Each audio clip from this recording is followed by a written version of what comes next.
and we are live. You can catch us on YouTube, Twitch, Rumble, Kick, Facebook, and now X. This is our second week on X.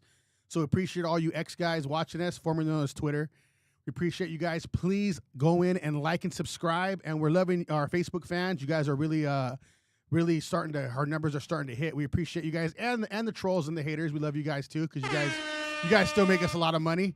But we'll be right back with you, Howlers. We'll be right back.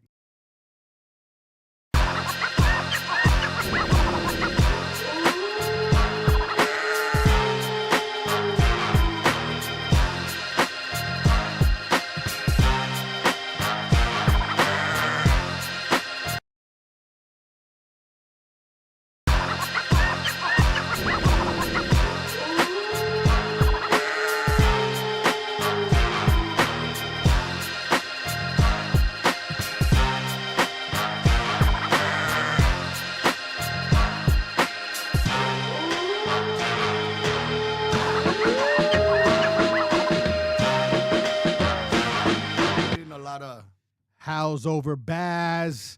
I'm Jacob Casas, and we have a very special guest in the den today. I want to thank you for coming. I know you had a drive, and actually you came from Miami, and I appreciate you coming down. And Robert Diaz is in the den today, but I'm going to have you introduce yourself to our audience. Like one of the best matchmakers there is right here, man. And I want to have you introduce yourself to our audience and let them know a little bit about who you are and what you do. Thank you very much. I'm really excited. I mean, I'm really, really excited, and thank you for the invitation. I know we're going to have a great time. We're going to send some good messages. We're going to have some haters hate, but hey, what can we do without them? I'm a Mexican-American, born to, my parents were both born in Mexico, first generation in the U.S., grew up in the barrio in some tough times, but always had a dream, and the dream came true, you know, not without going through some ups and downs in life, which is part of the journey. And I think part of my message to everybody is life is like a boxing fight. There's 12 rounds. Get your hand raised at the end. Don't worry about the beginning, you know? So let's have fun. Let's dive into it, and I'm looking forward to it, man. Thank you. Yeah. I appreciate you coming on. I know AJ will be here soon, guys. I know the traffic's crazy. It's, you know, first off, we want to wish everybody a Merry Christmas. Absolutely. We say Merry Christmas over here. We don't care what all these other people are doing out here. You know what I mean? Yep. But yeah, I wanted to start off. So you said that you had a dream. What was your dream then? This, because I know you've worked with some of the biggest people in the game, and not everybody gets to do that kind of stuff. You know, everybody, a lot of people don't even get to close to that point. And you got to work with some of the biggest people, man. And I'm just like in awe of what you do. Thank you. I was very fortunate, and continue to be very grateful and very fortunate to continue to working with some of the greatest athletes that ever stepped into the ring. The dream was coming out of the hood. The dream was making it. The dream was someday going back and saying, "Si se puede," you know. I grew up in a very, very tough time in the Mission District, gang infested, not really having to be involved, but enjoying it, believe it or not. At the time, 13 years old, 12, 13, grasping it, open arms, and running with that adrenaline. And there was blocks you couldn't walk, even if it was to go to the store or to go to school.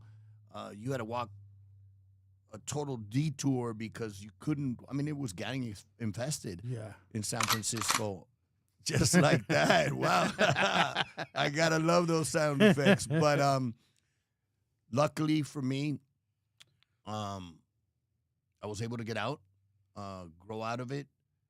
I still have friends, believe it or not, at my age that are still doing the same, very similar, or are not here with us anymore, or are incarcerated.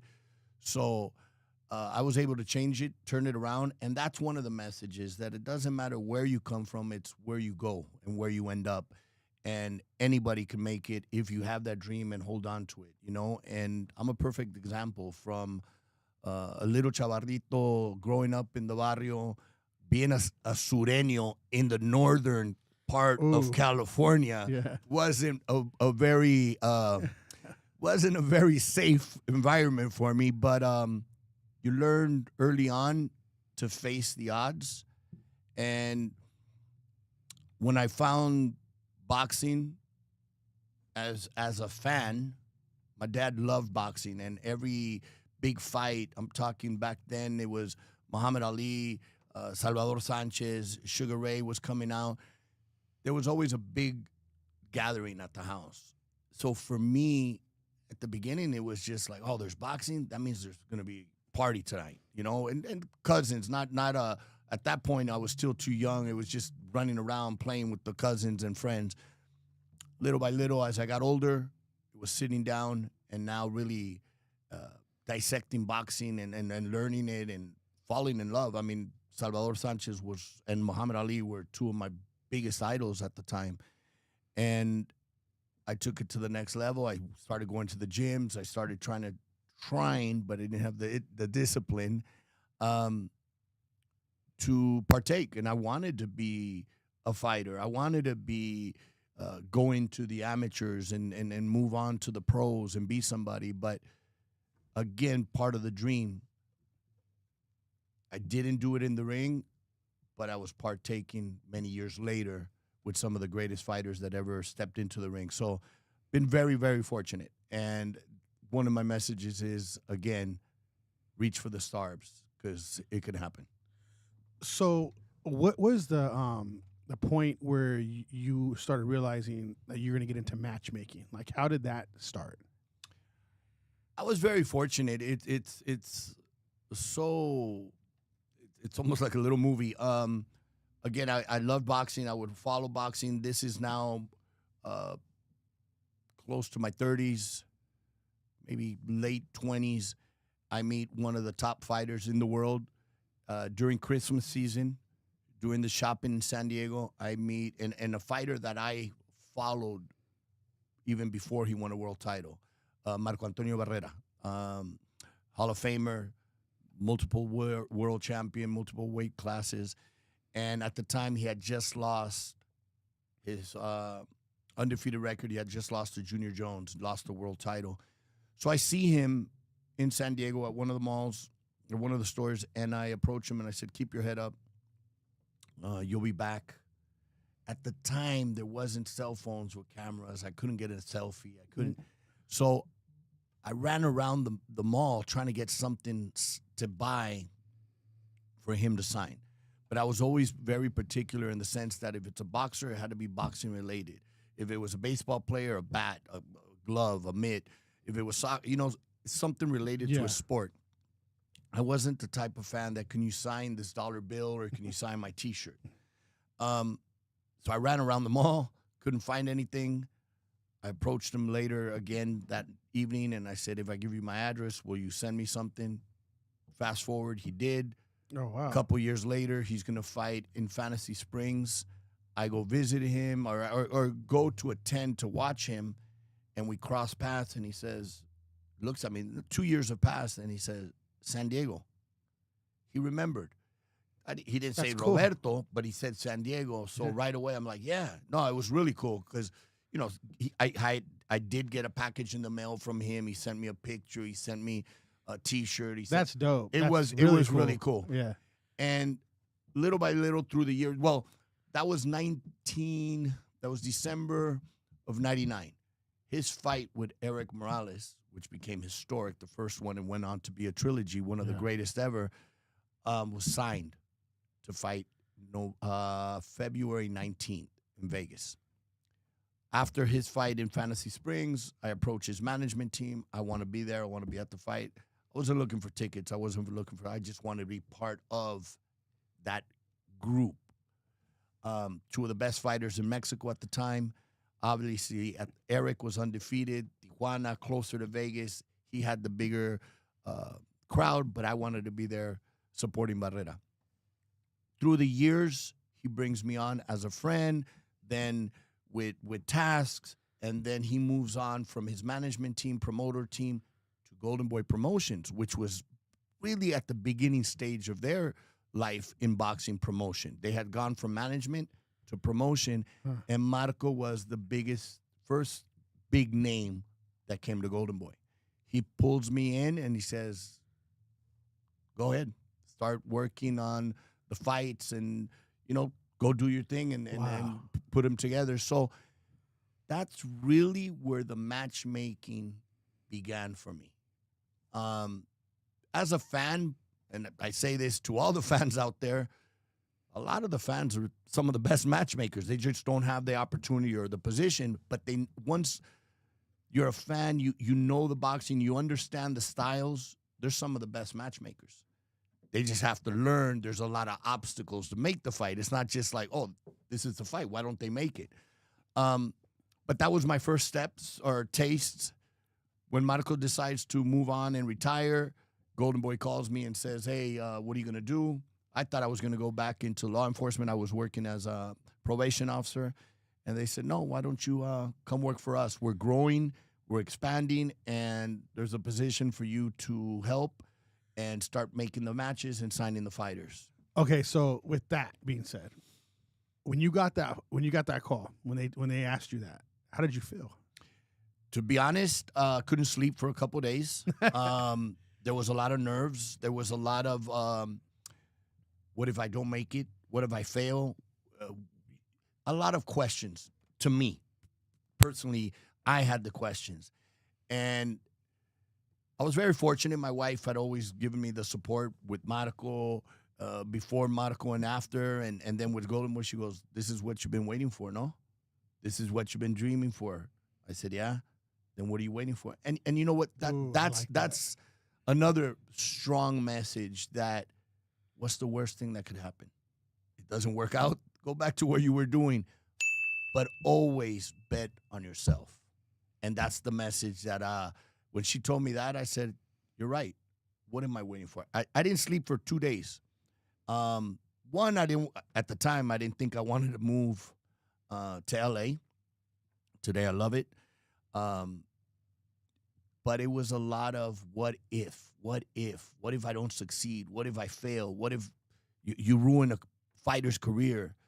And it was 15 years at Golden Boy, worked with some of the greatest athletes, made some of the greatest fights, and took a lot of great memories that don't worry about the what if. Dive in, go for it, and you'll be surprised. Bet on yourself. Wow, that sounds crazy, man. Amazing. And like, you say you didn't sleep for 2 days, so it just tells you, the feelings that you had inside. And I don't even know, like, it's almost like a dream. It is. It is because there was, even years later, working endless nights, traveling a lot, fights falling out because the fighter didn't make weight. You're like, I wouldn't change it for the world. With all the stress you went through, or one of your top fighters losing because you matched them maybe too tough, I wouldn't change it for the world. This was a dream come true that you'd always look at and say, wow, this is where I belong. It was natural. And trust me, the struggles, they were real. I almost quit the first show, and I almost quit the second show. Those were shows that I was like, nah, this is not what I signed up for. The fans see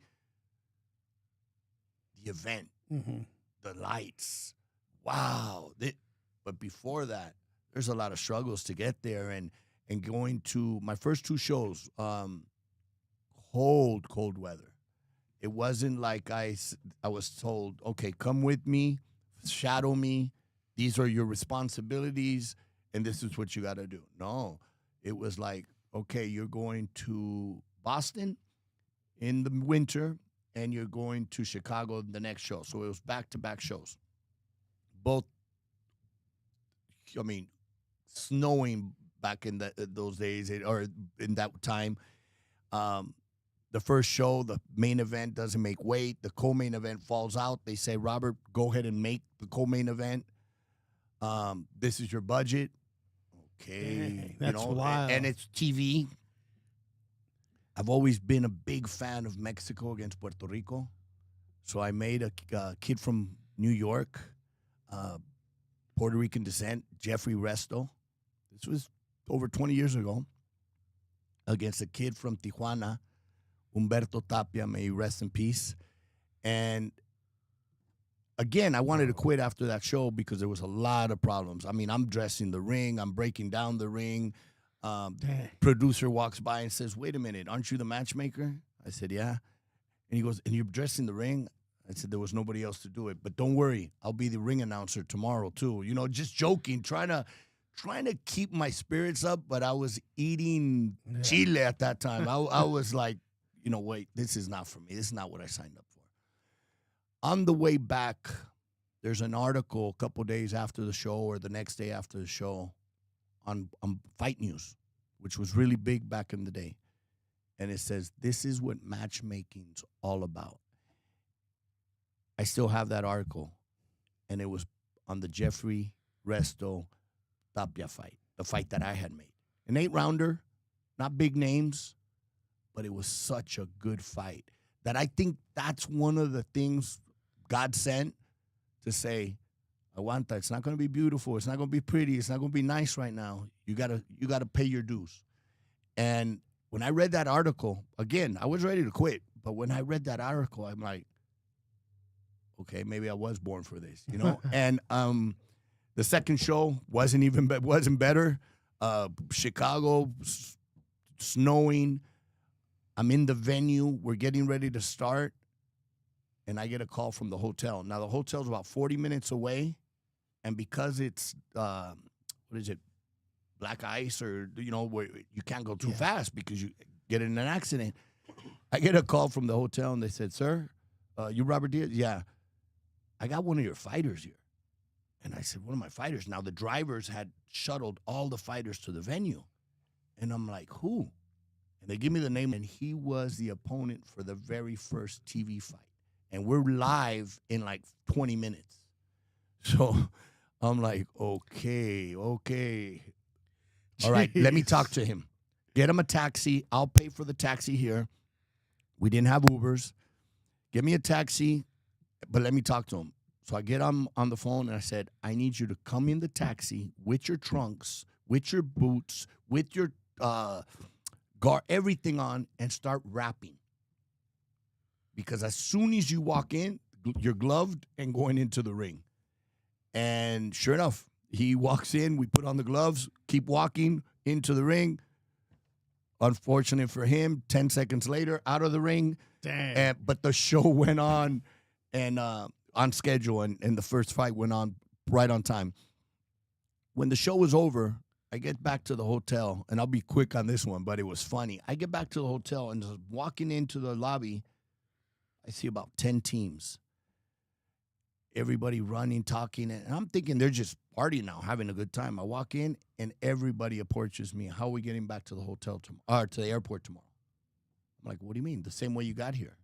The drivers, they'll shuttle you. Now, when we went to remote cities, you had local promoters that would hire the team on the floor to move around and shuttle fighters to the venue, airport pickups, everything. And they said, bro, they're all at the bar getting drunk. So I go into the bar and I say, guys, think you should get to sleep? You're going to be shuttling these guys like in a couple hours. No, our job's over now. We're done. So I call a local promoter. It's about midnight. He's not answering. So what am I going to do with all these teams? So I get money from their ATM. I go to the front desk and I tell the girl, help me get some shuttles. And I start paying, and you're going at this time, you're going at that.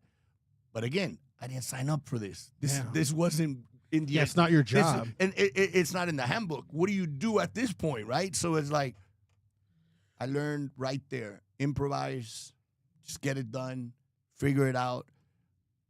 I came from an industry of probations, but I also had come from retail, and believed in customer service. Fighters and the teams, that's my customer. So just get it done. And after the two very rocky first events, it was smooth sailing. And I got to say, it was 15 years at Golden Boy. Amazing years. Some of the biggest events. Very busy. Now, 15 years is a long time, but it's like times 3 because how busy those first 10 years were. I mean, there was times where Golden Boy had HBO, ESPN, Fox, Telemundo, and Televisa. So imagine having one a month on each network. Dang. I mean, that's a lot. Yeah. That's a lot. So it was like if you were going to sink or swim right there. So even though it was only 15 years, it seemed like 30. And this shows because I went from 30 years old to 60 in a blink of an eye. But I loved it. I loved it. Again, the dream. It's wild how some people are just made for leadership positions. It's like you just put I mean, they almost, in a sense, almost appointed you because they're asking you, and instead of you just falling apart, you just made it happen. And that's not like normal in the world. Obviously, they couldn't even look to themselves to figure it out. You know, they had to go to you. That's really cool. Those are stories I like hearing on entrepreneurship and things like that because it shows the Howls over Baaz, right? Howler. It shows the howlerness in you of stepping up to the plate. Just to you're here and you're not even thinking of like, oh, I'm leading. It's just you're doing what needs to get done, and that's the best way to start. You know, I mean, I love that story. And I wouldn't change it for the world now. Obviously, those first two events, it was like, what? But it made you. But it made you, exactly. And one thing that I learned from that is, and I try to tell people is, if you're the painter, if you're the busboy, if you're the chef, if you're the dishwasher, if you're the valet, whatever position, do it with passion, do it with honor because you're not out there doing anything illegal. Somebody's going to notice it, and it's just a matter of time. When you're doing it with passion and you're doing it right and you're doing it with a smile, somebody's going to notice and something bigger is going to be out there for you. Mm-hmm. If you're doing it with a frown and a bad attitude and just treating people with no respect, everybody will notice it, and you're never going to get out of that. So whatever it is you're doing, that's just temporary, as long as you're doing it with passion. Somebody's going to see it and say, come here, let's go. And that's old school because people don't think like that no more. 100%. They don't have passion in what they do. And I even look at it like this, even if nobody doesn't see you, the thing is you're still building yourself up for the next role that you're going to take. So you're going to have to be like, you need to build your mindset like that anyways. So I think it's, regardless, that is the way you should be. And the younger generation doesn't see things at all like that. They're all privileged and things like that now. And yeah, it's wild. That's wild. 100%. I do want to ask you, what do you think about the Jake Paul fight that just happened? I love what he's doing. I'm old school. Yeah. And it's hard for me to watch and not support because, hey, if I'm not buying it, hey, that's fine. You know, he's doing his numbers, and I just saw the numbers today were incredible. So he's bringing the eyes to the sport. But I love what he's doing under Jake Paul. Forget Jake Paul for a second. Yeah. What he's doing with his platform for other fighters, especially women fighters.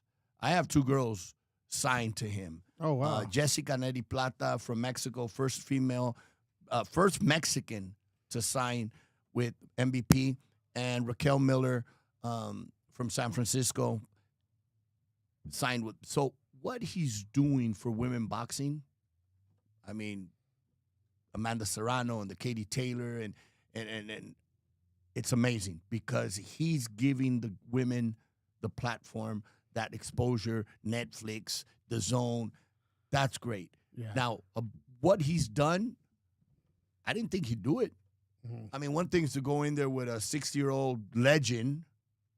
Another thing is to go in there with a young man, a former world champion who hasn't fought in about 10 years in Chavez. But now to go in against an Olympian and a big motherfucker at that. Yeah. I mean, wow. And take it that, okay, we could all go in there with the intention of, all right, I'm going to go as long as I can. I'm going to try to survive in it. But once you're in that ring and the gloves get smaller and there's no headgear and that big guy, that ring, even though it was a bigger ring than normal, 22 by 22, I heard, he gets small when you're in there with a 6'5", 200+ guy. And regardless if you missed a lot of punches at the early part, you could feel that. You got to be thinking, shit, if one of those land, I'm going to get hurt. And look, he got his jaw broken. 2 places. Wired. And yet still not discouraged, saying, I'm going to be back, and I'll see you guys in my weight class. And not taking it as, oh, my God, it's the end of it. No, this is just the beginning. So I applaud him. Showed a lot of heart. Showed a lot of cojones. And again, outside of him making what he's making, and you know, sometimes you say, man, that's not fair because fighters have been doing it all their life and they don't make the kind of money he's making. What he's doing underneath him for the other fighters is amazing. Yeah, and that I applaud. Yeah, that's great too. I like that part of him too, because what you're saying is true. He is building. He brought a lot back to the sport, even though people don't like him. You know, he still brought the sport kind of back on the map where it needed to kind of be again, because it was kind of going down. Didn't you see him like it was going down a little bit? Not only that, he's bringing. Look, he's not bringing me, my age. He's not bringing the old school fan.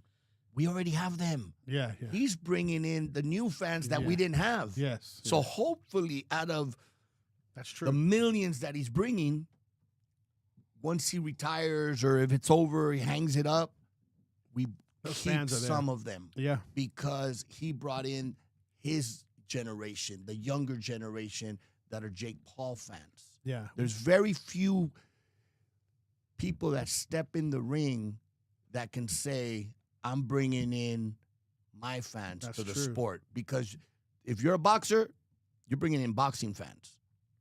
But Ricky Hatton brought Ricky Hatton fans, not boxing fans. And Jake has done similar. He's bringing Jake fans. Yeah, that's true. Influencers and all that. So it's great. That part is really great. What do you think of him as a boxer?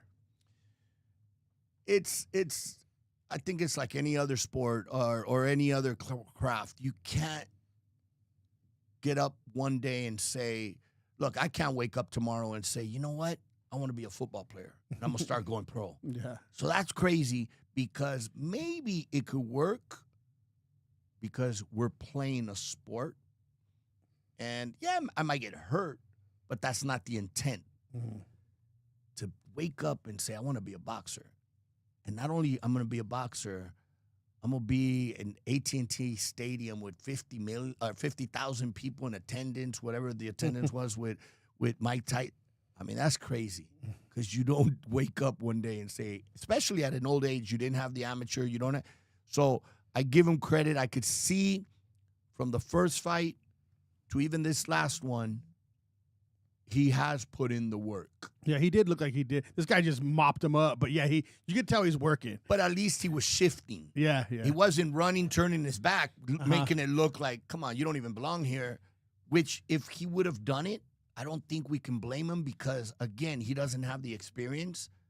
But he never turned his back. He was just moving, as I would be with that monster in front of me. But he was shifting. He'd go left, he'd go right, trying to confuse him, throw him off balance, making a miss. So I got to give him credit. I got to say that, yes, he brought in some teams that worked with him, trained with him, prepared him, but he had to put in the time and effort to say, it could have been easy to say, let's just trick the audience. But you could see he did put in the work. Yeah. Did you also watch the Andrew Tate fight? No, I didn't watch his fight. I just saw clips of it. What do you think about that? And I was in Miami, and I had a young girl that I work with, Yocasta Valle, on the undercard from Costa Rica. She's a current world champion, WC world champion. But I just, even though part of him was the professional fighter and AJ, I didn't fall to say, all right, I want to watch this. I'm intrigued or nothing like that. Yeah. No. Yeah, it looked like he just gassed out. He looked like he won the first 2 rounds, but I don't think they gave it to him.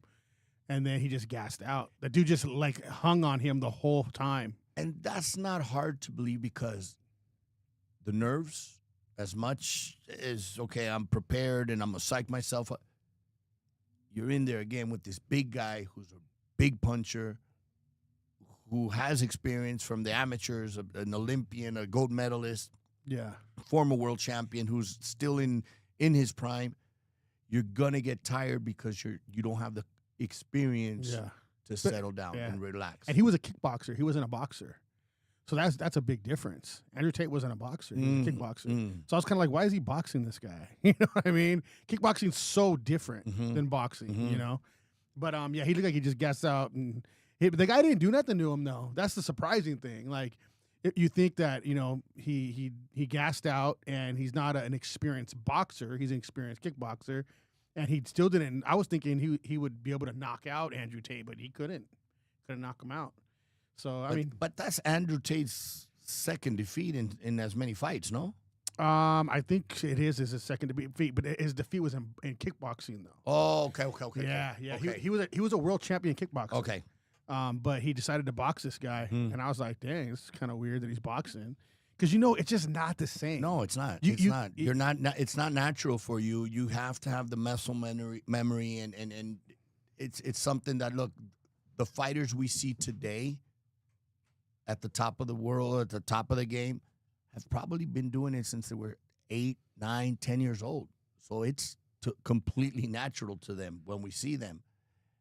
These guys that say, I want to box, it's easy. They think, let's run, get in shape, and hold.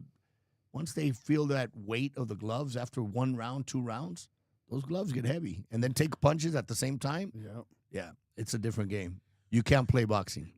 I want to ask you as a matchmaker, too, what is, I know this might be a hard answer to give me, but what is at least one of your favorite fights ever that you've seen as a matchmaker, you know? I'll tell you, it'll be a 2-part. Okay. But I'll tell you one of the most fulfilling fights for me, and it wasn't a big level fight. There's a young man out of Australia, former world champion, retired many years ago, named Billy Dibb.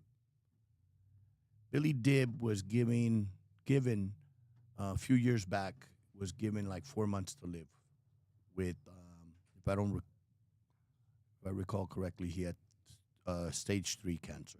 Wow. Stage 4, stage 3. He was really bad. And about 2 years ago, I bumped into him. He survived. He did well, and he's very healthy right now. But I see him 2 years ago at the WBC convention in Uzbekistan, and I see him healthy. We hug. I'm a survivor, and just comes out of me and says, you know what, Billy, you should fight again. And he looks at me like, what? I said, no. No for titles, not for money, not for glory. To send a message to those fighting cancer that it's not a death sentence. There is a light at the end of the tunnel, and give them hope. So a couple months pass, and he calls me, and he goes, I've been thinking of what you said, and I want to do it. Now I'm like, man, I bit off too much. Where am I going to put him? Yeah. So he starts training, starts sparring. I start making calls. I call Mauricio Suleiman, WBC president, and I said, hey, we got to put Billy on a card. And he says, you're crazy. He almost died from cancer. I said, he's sparring. I sent him videos. And he said, okay, have him do all the medicals. And if he passes, let's put him on the next WBC convention. But you got to talk to the promoter. Fast forward, we go to Hamburg. I match him. He's fighting. I'm nervous as hell. It was an 8-rounder. And Billy goes out there and wants to knock this guy out. And I'm like, Billy, run, box, move, do it. Jake hadn't fought, but I would have said, do the Jake Paul, move. And he wins an 8-round unanimous decision at the end. And again, it wasn't for money. It wasn't for fame. I didn't make $1. But as a survivor, him and I got closer, and the message was out, and he lived the dream. He said, I went out my way, and I saw him at the convention a couple weeks ago in Thailand, and he received a couple months after or weeks after, he received the comeback of the year from Ring Magazine. Oh, that's cool. Because of that bout. So that's one of the ones that fulfilled me because of the message. And over the years, as far as fights, I mean, there was so many that, come to mind. But I think Randy Caballero, a little boy from Coachella Valley, going out to Monaco against all odds and winning the world title, and seeing him and his father embrace when they said, "a new champion" out of Coachella. That was very fulfilling. And this year, Lamont Roach. I'm very fortunate to be working with Lamont Roach, and we had 2 great fights, 2 big fights where we were counted out, not given a chance, 2 draws after, but two fights where he showed grit, he showed heart, he showed talent, and he showed the world who he is. And now everybody has that respect for him because in a 9 out of 10 people's eyes, he won those fights. I agree. That's dope. Welcome to the den. Sorry, guys. Adrian's here, everybody. Say what's up. What's going on? What's going on, everyone? Sorry. Traffic was crazy. It's the holidays. It's the holidays. It's the rain. It's L.A. It's the holidays. But honestly, thank you for coming. Seriously. No, my pleasure. I'm really excited. I'm grateful, and I know we're gonna have a blast. Yeah. So catch me up. We just been talking, man. We talked a little bit about the Jake Paul fight and the Andrew Tate fight. Okay. We're talking about that. That's crazy with the Tate fight, though, man. Yeah, man. Well, I was wondering. He said that he lost on purpose, supposedly. Nah, that's all because he's bummed about it. You could tell. Oh, he's done. He won't stop talking about it. I'm like, dude, stop talking about it. That could have been a meme. You know what I mean? it probably was. They're saying that he bet on himself to lose. That he ended up winning like $16 million or something like that. Yeah, that's. I don't know. Yeah, that's that could be false news, dude. He's been talking about it so much, and all his people have been trying to, they're trying to like defend him. Right. So you could tell that's not the deal. He's bummed, dude. He's super bummed. Because you gotta think. The dude has a lot of ego. I like Andrew Tate low key, right? Yeah. He has a lot of ego though, especially from imagine the whole world has been on like dick riding you for so long. Right. Your ego's gonna be massive, and he lost, and he gassed out. It's not like the guy killed him. But I was wondering too, why are you boxing him? He's a kickboxer. He's not a boxer. Yeah. So why are you boxing this guy? And the guy didn't destroy him. You could tell or the fundamentals weren't all there for that Dude, guy. I need neither one though. Really? Yeah. Did you see the other guy? That's true. I was kind of like, what's going on with this fight, man? Yeah. And he just hung on Andrew. That was his game plan. You could tell. Yeah. Just hang on him, get him tired. You're way bigger than him, and that's all that happened because he didn't do anything to him. That's crazy. Yeah, I know. I was kind of like I was hoping Andrew Tate would win that fight. To be honest, I don't know if you guys are Tate fans or anything. Yeah. I'm not neither side. I'm not a a hater, not a lover. I'm a real boxing fan. Yeah, see, I'm old school. Yeah. Well, he's a kickboxer. Yeah. So it's like, what are you doing, boxing this guy? That's gonna be really bad for you. That's true. You don't box the same way as a kickboxer. You just don't. Yeah. What fights are you looking forward to seeing next year? I'd love to see the rematch with either Tank or Pitbull for Lamont. That would be badass. I like the Ryan Garcia and Mario Barrios fight. I actually like that too. Yeah, I like that too. Styles do make fights, 100%. And I think ultimately Ryan's going to win that fight. But then again, you never know. I mean, Barrios, he's the champ, and Barrios is a big kid. He's big physically in his weight. That he's fought before, and he's a champ for a reason. He's not a pushover. So Ryan does have his hands full, but ultimately, I think his hand will be raised. I think so. I'm rooting for him. Obviously, I've known him for many years. I think he needs that win to get to that next level. We've seen a couple fighters this year move up in weight and get these big wins. I mean, Devin Haney went up to a weight class that wasn't his and won the world title. Of course, Crawford went up 2 weight classes.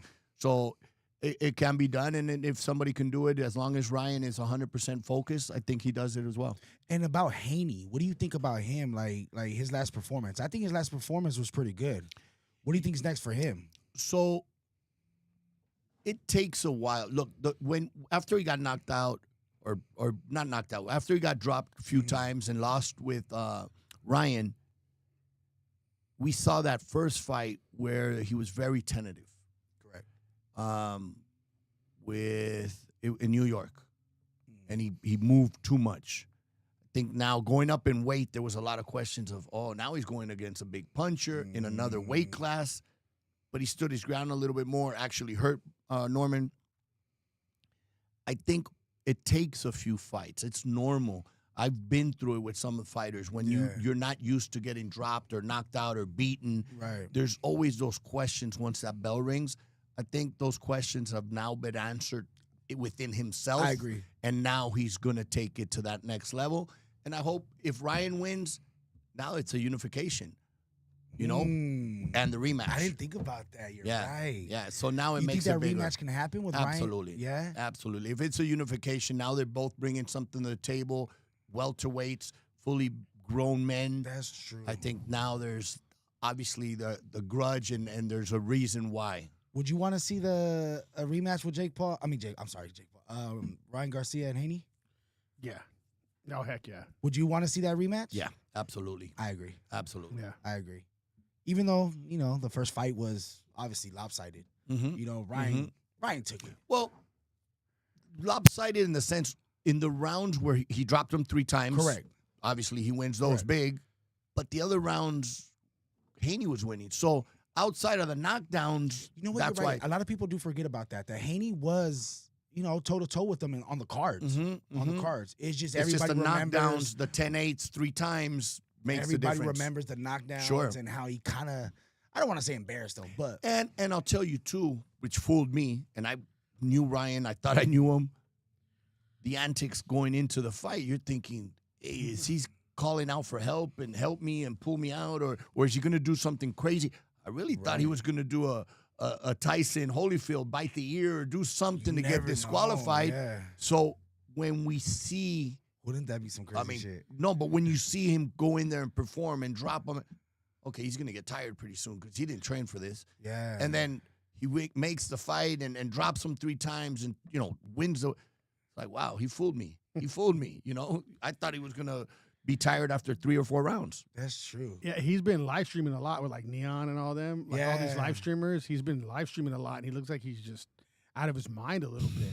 I mean, that's right. That's right. But he didn't seem like that before, Nah, he's always kind of been a little. Oh, he was? Yeah, he's always been a little. I seen him when he went on a Fresh and Fit, and he was like, what he was saying is he's seen too many things now, and it just kind of made him like go crazy. He's seen too many things deep in this game, and like the celebrity game. Yeah, that's what he was talking about. Probably yes, but what I mean that he always got, even early on. This is before any title shots. He always understood social media. Oh, really? Almost better than anybody. Oh, because he's young, too. Because he's young, but he took it to another level. So it was like, I got to give him credit.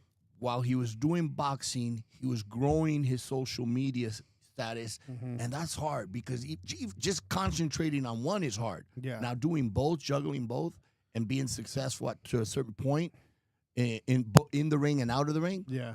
I'd love it to took a lot of energy. I would love to get him on the show, man. And the thing is, that would be awesome. Because with the stuff he knows is like perfect for the show. The whole background of the streaming world and boxing, and it's like, man, I've seen a lot of the interviews. Some of the stuff he says is crazy.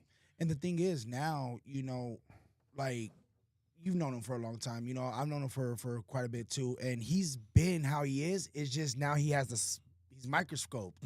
Anything he does, he farts wrong. It's out there. You know what I mean? Where it wasn't like that before. They want to do that with certain people, and they're trying to do that with him. Yeah. I think it has to do with like industry stuff. You know what I'm saying? Like they're trying to make him look crazy. Yeah, and and he's just, honestly, to me, I don't think he's crazy. I think what he's doing is he's just seen a lot, and he's telling his story, and people just don't want to believe it because it's people don't want that kind of stuff out.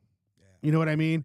He's probably seen a lot, man. There's a lot of weird stuff that goes on in the celebrity game. Now, You know, Robert, let me ask you a question. When it comes to that, like a fighter like that, obviously he's in the limelight. Everybody knows who he is. What advice can you give people out there to how to manage that type of fighter? that is That's good. an amazing question. Yes. It's a great question because what you see most of the time is that little tree all of a sudden, without being nourished or anything, is a big tree now, right? And a lot of the people start growing that surrounding, that those friends and those advisors and those, Right. it starts getting bigger and bigger and bigger Correct. when that they start smelling the money. Keep your circle small. Mm-hmm. Keep your circle small. Have one or two people that are really close. Try to look. It's not about keeping people away, but filtering the right people, because as that person gets bigger and that crowd gets bigger and that entourage gets bigger, also a lot of yes men that just want to make you laugh and just want to, you have them there to make you laugh and they just want to, oh, you're the best, you're the best, you're the best. Oh, you don't need to train today. Come on, let's go have fun. Let's go do this. And then you lose focus on the real reason you're there. Yeah. That's hard to I tell agree, a young person. I think is. so It because is. like I mean, I feel like we're at the age where we're like right in the middle of that. Like, okay, we understand now why we should be hanging out with these people. You know what I'm saying? Like, But you'll be surprised how many fighters realize it late at an age like you're saying. We realize it now because of what we've gone through, this fall, get up, the struggles. They realize it, especially once they lose and that entourage gets smaller. ooh, yeah, You know? yeah. And then they realize who the real friends, who the ones that were there from the get-go, the ones that have always supported, Yeah. whether it's family or friends or somebody real close, I agree. are still there. That's why I say a loss is not the end of the world. Sometimes it's good. Yeah. Because if you're going to realize and find out the ugly part of saying, okay, then the loss was good. Yeah. Because it's not going to happen a second time. And if it does happen a second time where you go with that entourage again, then it's on you. Yeah. See, I've seen it before with fighters that like certain fighters that I've been around. I can tell that they haven't had a lot of friends, right? Like growing up, all they have. Not saying that it's their choice. No, it's the fact that they've been groomed to just train boxing. 100%. They don't have a childhood. Correct. That's what I was trying to get. You know, that they don't have a childhood. That once they get a little bit of taste of like little freedom, A little bit of fun. going out to a bar, or Yes. going out to a party, going out to any type of that has nothing to do with boxing. Oh, Boom. it's Yeah. and that's where the turning point could be, either on the right way 100%. or the wrong way, depending on who you're with. And they just And how you're brought up too. yeah, you know, because a lot of boxers are just around their family, their trainers, their management. They don't really have a social life. 100%. They don't have that. I'm going to the party with my friends because no, you got to train this weekend. Yeah. Dad's very firm. We got to go to the tournament. You can't hang out here. You can't go to the quinceañera. It's very military Yeah, type. yeah. Like, Very. you know what I mean? Like very on a strict schedule. So once they get that little leash a little loose. Once they taste, Yeah. And it looks great, even though nobody gives a shit about you in that world in reality. You know what I mean? Yeah. Nobody does. So it's like it's hard. You cannot tell anybody that too, because they think you try to explain that to a lot of people, and they're just like, "Oh no, they're my friends. They love me." But like just like you Right. said, when you see the losses, they all start. Or the money goes down, they all disappear. I mean, from family to friends Yep. to the girlfriend, the wife, Yeah. it changes a lot. And it's a harsh reality. That's where a lot of the fighters, once they retire, the lights, camera action's not there. Problems begin, mental health problems. They can't cope without having that love from the fans, the adrenaline of walking agree. into the ring to Dang. fight. That's where a lot of the struggles happen. That's crazy. That's I why mean, they say about it. boxing is a very lonely sport. It is. And it really is. And I've seen it. You know, like, and it's sad sometimes, like how, you know, but that's why you got to be mentally strong. That's why it's not for everybody Exact- to step into that ring. Yeah. You know, first of all, you go in there, again, we were talking earlier about the other sports you go to play. You're not playing Can't play your boxing. life on the line, right? Yeah. And when you said it's a lonely sport, I mean, I remember being in camp for weeks, and outside of the 2 hours of sparring and then the hour of running, conditioning back in the morning or after the spar, what do you do the rest of the day? In the first couple of weeks, all right, let's go play cards and let's go shoot pool, and you're on vacation. Yeah. But after that third week, going into that fourth, going into that sixth, a camp, a house with 8 to 10 individuals, men, Yeah. it starts getting into that where you start butting heads and fighting with everybody. I mean, it's just like you want the fight to be over. Now imagine how the fighter feels. Yeah. Away from home, away from the family, away from, you know, I did several camps with Marco Barrera up in Big Bear, and it was moments where if you ask me today, hey, let's go to Big Bear for the lake and have some, You're oh, like, hell hell no. no. I don't want to, brings back nightmares. That was camp place only. Yeah. So now you can't even go there just for vacation. Not even the, hey, let's go have, like, I remember one year I told my wife and my kids, hey, let's go to Big Bear for winter, you know, for Right. New Year's. Uh-huh. And we rented a cabin, went up there, and I took them out. I said to my kids, they were small, and I was like, come on, let's go run where we used to run. Let's go eat Sizzler where we used to eat. They said, we're never coming back. And I said, you were only there for a week. That's, you know, I feel like that with Vegas, to be honest with you. Like before, I used to go to Vegas to go have fun, and I've been there so many times because of boxing, because of the fights, and you know, the media stuff. Now it's like I don't even like going to Vegas anymore, unless I have to. Like it's I agree. crazy. I agree. Yep. Wow, that's crazy. Yeah, I mean, I don't know. I can see that too, because I mean, once the partying goes down a little bit too, like you're not partying as much or anything. You're trying to stay focused. All that stuff just kind of gets in the way. Yeah. Yeah. So So I don't see Vegas the same way. Yeah. You know, I'd rather just be at home. Honestly. And I Yeah. think a lot of your veteran fighters now just see it as like, okay, let me go. It's a workplace. Exactly. That's where I fight. That's where I get paid, and that's where I get out of here. It's not a big playground like to everybody else. So we got someone in the chat. Who is that? Can you read that name? that's Rogelio. That's MGR Boxing, Rogelio. That's my boy right there, man. He Okay. said, "Great interview. We need more interviews like this." Oh, Thank you. appreciate you. Appreciate Thank you. you. I you, appreciate brother. you. That's dope, man. Yeah, that's the manager of Cato. Oh, okay. Okay. Oh, yeah. What's going on? From man? San Francisco. Yeah, the oh, one yeah, in yeah, Cato. yeah. Yeah. San Jose or something like that. Yeah, San Francisco. Yeah, for sure. Yeah, the Shout Bay out. Area. Shouts out to the Bay Area. That's Yeah, right. shout out. Niners. Go Niners. That's right. You are a Niner fan. You're a huge Niner fan. Huge. You go to like what, 2-3 games a year? I went to both Super Bowls. Unfortunately, to the Chiefs, we lost both. So I told my wife, we're not going to the third. If they go this year, even though it's San Francisco, It is San Francisco. I'll this be year. like, oh man, I'll stay outside the venue. I'll watch on the phone or something. That's true. I don't yeah. want to jinx them. And they got a good chance too. They this do. year. They got 3 more wins to go, and hopefully they can do that and win that Super Bowl. I mean, that's crazy. I was listening to the radio on the way over here in traffic. Oh my God, man, that's it traffic. was is horrible. yeah, it was horrible. It usually takes me an hour to get here. It took me like 2.5, almost 3 hours to get here. But anyways, going back to, I was listening to the sports radio, and they were saying that if everything goes the way it's supposed to go for the Niners, they'll play at home throughout the whole playoffs. Correct. Everything. I Even the think Super it's Bowl because it's in their 5 home. more games. Yeah. Should they win 5 games, they win the trophy. Yeah. And they're all at home. And they're all at home. Yeah. Dang. That's I awesome. don't think that's been done. I don't think so. Yeah, I don't think that's been done. So, yeah, you know, you gotta love sports. You gotta love sports. The underdog. Yeah. So what's next for you, man? Yeah, I was wondering that too. So what do you? Because how long have you not been with Golden Boy now? It's been going on, I think, 4 years now. 4 years. This in January will be my 4th year Yeah. or 3rd. But I've been managing fighters, advising fighters.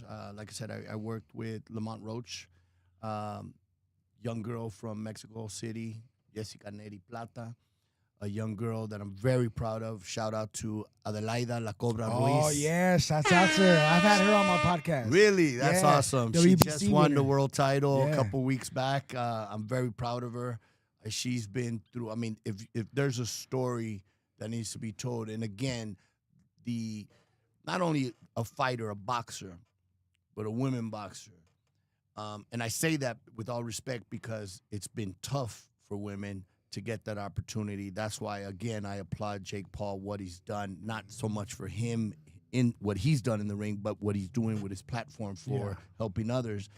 But this is a young lady who retired from boxing to raise 3 children, single mother, working, training, comes back 10 years later and wins the interim world title. Dang. Loses it in a very close fight, and then a couple weeks ago regains the actual, not interim, but the full-fledged WBC world title. So I'm real proud of her, man. Shots out to her. Shots out to her. She can fight, man. Yeah, it's been a while since I spoke to her, but she's a wonderful person. Like, That's We're perseverance. gonna have to get her on and tell her story, man. Yeah. That'd be a 100%. good story. Oh no, she'll be very, very good. Like to get on the podcast. Like she's very open. She talks like really good. Like she's awesome. Like she'll be good. That's dope. Yeah, you know, and she's very humble. She's Very, like very. you just said it. Like she was while she was training, she had a 9 to 5. Mhm. She had a 9 to 5. Was it? I don't know. She She's worked in at the a- medical care. Yeah, she was a nurse. Mhm. Something like MA or something like Mhm. that. So she was in the medical field. And she wakes up like at She was still going to 3:30 school or in the something like that morning too, to go right? train yeah. and does other, odd jobs on the side. So, but hands full. And a mother, single mother of 3. Yeah. That's amazing. And while she had the title before the first time when she had it, she was still working a 9 to 5. Yeah. Yeah. Dang. Because Yeah. obviously the pay hasn't been there for Correct. Yeah. Correct. And you would think she was the WBC champ and still going to work at a medical office. Dang, imagine you walking in there. They're like, "What are you even doing here now?" Huh? Yeah. But nah, it's black guy. yeah, right. No, but shouts out to La Yes, Cobra, man, and 100%. congratulations. Thank you. And she's gonna do more amazing things. Absolutely. No, and I work with Joel Iriarte. Shouts out to Joel, He's yeah. with Golden Boy. Federico Pacheco, Mexican heavyweight out from South Central. Diego Pacheco's brother. Yeah. Diego's little Yeah. brother, exactly. Big little brother. Yeah. He's like 6'5". Yeah. So we're growing the stable and growing. Look, I'm getting calls left and right because a lot of these fighters talk in the gyms and tell them, hey, call Robert.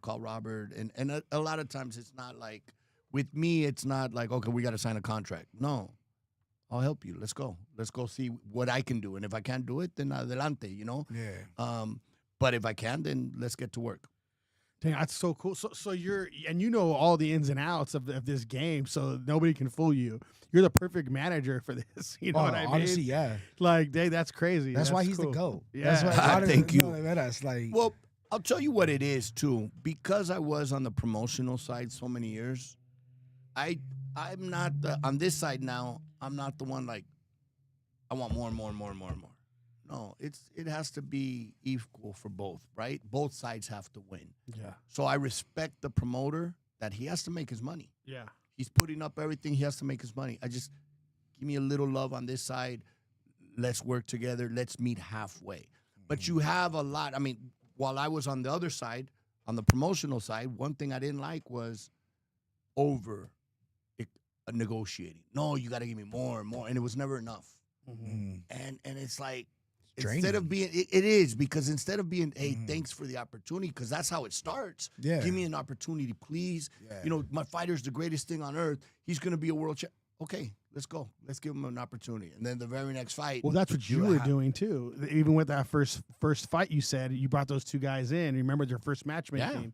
Give me and, the and opportunity. you have the newsletter from that still. Yeah. That's dope, man. Yeah. See, that's the thing though. That's you did that out of pure like love for the sport and for these 2 fighters. That's so cool, dude. And that's what it is. Boxing's about opportunities. You see from all walks of life, of the barrio, the ghetto, the hood, everything. Yeah. They're humble beginnings, but with discipline, hard work, they can achieve. I mean, look at Canelo. Canelo's a very good example of a kid that was selling popsicles on the bus in Mexico. Yeah. And he ended up buying the bus line Yeah. of the bus where he sold the popsicles. Yeah. Just because they were going to shut it down or something, he goes and buys it No way. out of a sentiment That's of crazy. saying, Yeah. you know what, this is where I used to sell on these buses and keep the line going. So Wow. boxing saves lives. I've always said it takes you out of the gangs, street violence, keeps you out of most of the time outside of the drugs and all. And it gives you glory that you probably wouldn't have had. You know, for football, for basketball, you get the scholarships, you go to school, you get that degree in most cases. You're better prepared. Mm-hmm. But in boxing, you don't have that. I mean, Matt Pacquiao, what did he finish? 3rd grade? Yeah. And look where he's at. Look what he's done. Look what he's accomplished. So, and I'm pretty sure he can count right now. Hey, 100% count all that money. Yeah. I mean, not he has somebody he can pay to do it. Exactly. That's true. 100%. That's dope. Yeah, that's crazy. Nah, honestly, it is like it's true because boxing is not like every other sport where you go to college and then you're gonna get drafted. You know, no, you have to. It's hard work, and there's so many boxers out there that want the same goal. So you really got to stand out in order to make noise and to catch somebody's eye. And the perfect person to catch that eye, right here. That's dope. Thank you. De veras. You know, Appreciate that. I really respect everything you've done in Thank in the sport of boxing and what you're doing in the sport of boxing. You know, giving people opportunities to express themselves, to really showcase their talent. We need more people like you out there, man. Thank you. I appreciate it. And that's what we were talking about earlier. It's about giving back. Look, it's no secret. I came up as a little cholito in the barrio, in the Mission District, tough times. But I always say that it's not where you came from. Don't forget where you come from because that shapes you to who you are or you're going to be. Don't be ashamed, but you don't have to stay there. Yeah. You know, and that's the message. When I went into probations, I was trying to change juveniles' lives and try to share that message. But I realized really quick that, okay, they're beginning their life of their career of crime. They don't want to hear it at this point. Yeah. But with boxers, I try to help them believe in the dream, put in the effort, and tell them, look, give me 10 years. I used to tell Frankie Gomez, give me 5 more years, hijo. Give me 5 more years of your 100% because it can change your life. Yeah. With his talent, this kid could have been, I mean, he was amazing. Out of East LA, but he retired undefeated. But went back to the streets. Yeah. Went back to the streets, and this is a kid that and that's the hard part. And I sent a message to one of the fighters I work with right now from Brazil. He said, I was not always the talented one, but I had a motivation. I said, remember, discipline beats talent. Because the talented ones, a lot of times, don't put in that discipline because, hey, I'm talented. I don't have to. You know, I'm a badass. Walk in the park for them. Exactly. We see that all the time, too. And that's in any sport. Any sport, really. 100%. That's or in life in general. I don't really have to talk too much on the podcast. I'm gonna let him do it. No, you know what I mean? Like kind of like. Well, they say the stories of Michael Jordan not getting drafted, getting covered, you know, something like that, and then staying after and play. Jerry Rice, I know for a fact, as a Niner, he would be the first one to arrive for training, the last one to leave. Kobe Bryant. Kobe Bryant was Yeah, I mean the thing is he put in so much work and everybody was partying. He was still he was leaving to the gym and they were barely getting back, and they were like, "What the heck's going on?" You know, he's like, that's why he was. I really think because I was a massive Kobe Bryant fan, right? I really think that that he wouldn't have been one of the greatest because his everything came from his hard work more than talent. I think it came from his hard work. And that's what made him one of the greats, right? I really believe that. That's awesome because it goes with that discipline over talent. That's what it is. 100%. That's beautiful. I agree. I didn't know that about Kobe. Yeah. I just thought he was just a GOAT from the day he was born. I was following him because he was drafted out of high school. I was following him since I was a little kid, and I was like huge Kobe fan. Everything Kobe I had, you know. So that was crazy when he passed, you know. But yeah. Mm-hmm. And that was sad, man. He died too young. Too young. Like And he barely retired. Like what? It was like 2 years after he retired. The whole world seemed silent for like a few days. And it still affects people to this day. Like I remember going to the gym and I didn't know it yet. Yeah. I went to the gym and I walk in the gym and the whole gym is just looks sad. I'm like, what's going on in here? Oh, you didn't know? I didn't know yet. So I walked in the gym and the gym looks all sad. And then I put my AirPods on and I hear them talking about it and I'm like, what? And then I look and I talk to one of the guys and the whole gym is just sad. Yeah. And then I leave, dude. The whole world, everywhere I went, the grocery store, everybody was sad. Like just it was a trip, dude. It was like eerie. Yeah. To see that. And like you said, gone too soon, because he still was going to do so much more for others, the inspiration. And I think, obviously, what he's done keeps his memory alive. I just went through, it was in September, a very close friend of mine passed way too soon, 46 years old, former world champion, Ricky Hatton. Loved, adored in the UK, and he was special. I went to the funeral in Manchester, and it was incredible, but not surprising how many people showed up to the service in the church, but how many people outside on the streets parading, waiting for his body to drive off, and it was fitting for him because of how much he was loved. And again, I said it earlier, he didn't have boxing fans. He had Ricky Hatton fans. Yeah. Dang. That's crazy.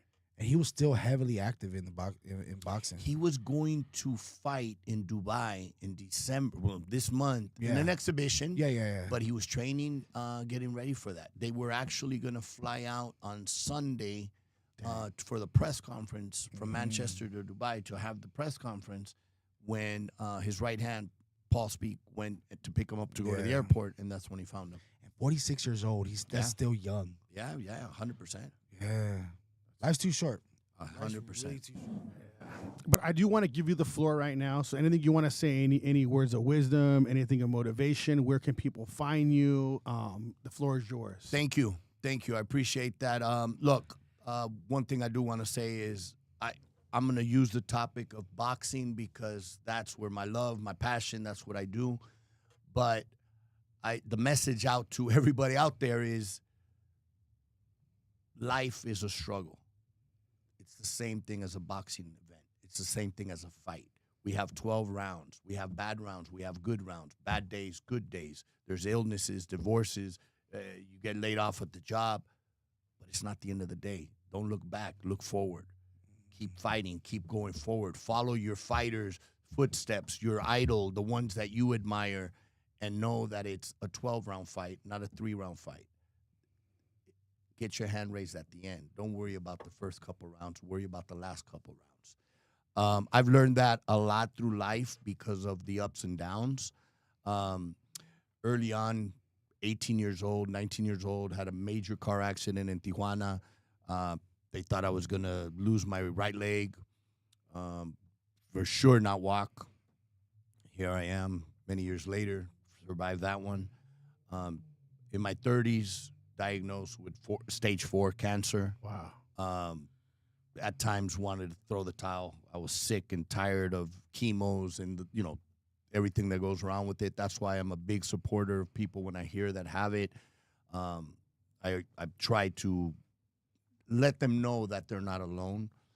But again, I learned from boxing how a strong team, a strong corner, strong family, that support system helps get you through. And most recently, a couple years ago, a massive heart attack. They call it the Widowmaker. So it got me thinking. It's like, wow, 3 or 4 things have happened through my years, and why am I still here? Why am I given another chance? And that's when I really realized, I said, okay, I must be doing something right, helping others get their dreams. So keep doing that to stay around a little longer, right? Yeah. Don't try to eat, in un bocado and try to say, hey, everything's, no, give back. And that's what I try to do through boxing, is help these kids, girls, women, fulfill their dreams, reach their dreams. One of my biggest goals, or one of my biggest fulfillments is seeing a father and son, because you see the trainer that's gonna have other, but for the father, that's my hope, my joy, my kid. I've been doing all these years, going through tournaments, and when they see that father and son reach that, I'm the world champion, and you, that's huge. That's cool. Oh, yeah. That's huge. I can only imagine. But both of our sons are boxing. You're Yeah, saying my son's my son boxing, too. boxes at Undefeated Boxing Academy in Upland right now. That's Yeah, awesome. yeah. That's awesome, man. Yeah. I didn't want to ever do both my kids wanted to early on, because they saw that's what I was doing, and I was like, no, baseball, football, soccer, whatever, but not boxing, because I didn't want to go on my day off to watch boxing. Yeah. So I was like, let me go watch something else. I think Bobby would have made it as a boxer, because the fucker has his hand is like two of mine. Yeah. Hey, shout out to Bobby, man. Thank you. Hey, and he was massive in soccer too. He was. Yeah, He was. soccer. A funny story. He'll be okay with it now. He was with a girlfriend from high school, and I tried to send him to Barcelona to put a little bit of distance, and he got picked up by a team pro-am, so they were going to start paying him. They started paying him, and it worked out, but he got homesick, and he started calling his mom a couple weeks in, and it was like, I told his mom, no, ignore him. It'll be a few months of this, calling and complaining, I want to go home, and he'll get over it quick. Yeah, he'll settle in. 4 months later, she went back to Barcelona, pick him up, and bring him home. Oh man. That's how it is when they're your babies. Yeah, the mom caved in. Yeah, we try to be the ones that be disciplined ones. and the strong ones, but then the moms always are the ones. Yep. It's like good cop, bad cop. Yeah. We're the bad cops and they're the good cops. 100%. I did want to ask you too before we close. What round do you think you're in right now? I that's a good one. hope in the round of life, I hope it's only the second or third. Oh, I like that. I like that. Yeah. Which means I still got many more to go, right? Yeah. But I'd say we're going into the championship now. We're going into the 10 to 12 rounds now, because I paid the groundwork. That's why when I left Golden Boy, there was a lot of talk. Oh, he's going to another promotional company. He's going. Nah, you know what? It was 15 beautiful years at Golden Boy. I'm very grateful who I worked with, who I worked for, and everything. And now it was to take it to a point where there was offers from small promoters, big promoters. But I said, at this age, to go back and do it over again. Yeah, it's kind of like it was doing tough. a reset button. Yeah, and it was like, you know what? What am I gonna do? What am I gonna do? And it clicked. My passion is to work with the fighters, matchmaking, see them grow, seeing what fights they should take, advising management. And I got very fortunate. Share Sports called me originally, brought me in. And then a lot of the fighters started calling me and saying, outside of Share Sports, will you help me, advise me here and there? So I've been very fortunate, and I didn't have to. I work on my time. I go to where I want to go. This year, 6 different countries that I'd never been to. The travel's been crazy, but it's been fun. It's been a few world titles. Shout out to Pitufo Diaz. I work with this kid from Puerto Rico. Badass, man. We went to Mochis, and he fought for the world title. Yeah. We came up short, but I want to say if they do the fights of the year or with the organizations or in general, it's going to be a candidate. It was a hell of a fight. The people in Mochis embraced him, gave him a lot of love after. Some of them went up to him at the tacos. We went to tacos after, and they were like, you won the fight. They rock. But I'm proud of those moments of these young men that give it 100%. If they're not going to give it 100%, look, Lamont Roach, too bad or close, or he should be a 3-division world champion today. Yeah. He's a 1-division world champion, but the whole world respects and knows him. So it's part of life. Again, a boxing event, a boxing fight is education in life that it's not going to be easy. you're going to have to struggle. You're going to have to show you want it. And I think next year, Lamont's going to not leave it in the hands of the judges. He's going to have to go for the knockout so that he doesn't get bad calls. Man, we got to definitely bring you on again, man. Oh, like, yeah, definitely. He's a killer, dude. Like, I love the conversation, and I love how he handles himself on it. Like, Thank you. I appreciate that. It'd be dope to have pro, you on. a Like, true for real, professional. for real. Thank you. Professional. I appreciate you You guys. could tell for sure. And Merry Christmas, Happy Holidays to everybody. Be safe, enjoy, and have lots of food. And how was your experience on the show? I loved it, man. I love it. It's again the flow. Like you said earlier when we were talking before we went live. Sometimes it's hard, you know, on both sides, I think. But the flow is there. It's casual conversation. I think next time we do it with a little Bordeaux, a little wine, a little charcuterie board. I'll bring that over and Let's do it. Hey, Hey, we do got to set another one up, Let's dude. do it. Let's do This it. was a Let's killer do it. pod. And next time I'll be Or in here on Miami, time. we'll do it on Miami. I'll be here on time next We time. gotta do it, man, for sure. We gotta do it again. Thank you guys. Really, I appreciate you. No, I thank you, appreciate thank you you. too. We really appreciate you coming on the show. Our slogan is shed the sheep. So we're gonna look at this camera, and on 3, we're gonna say shed the sheep. Get ready. 1, 2, 3. Shed the sheep.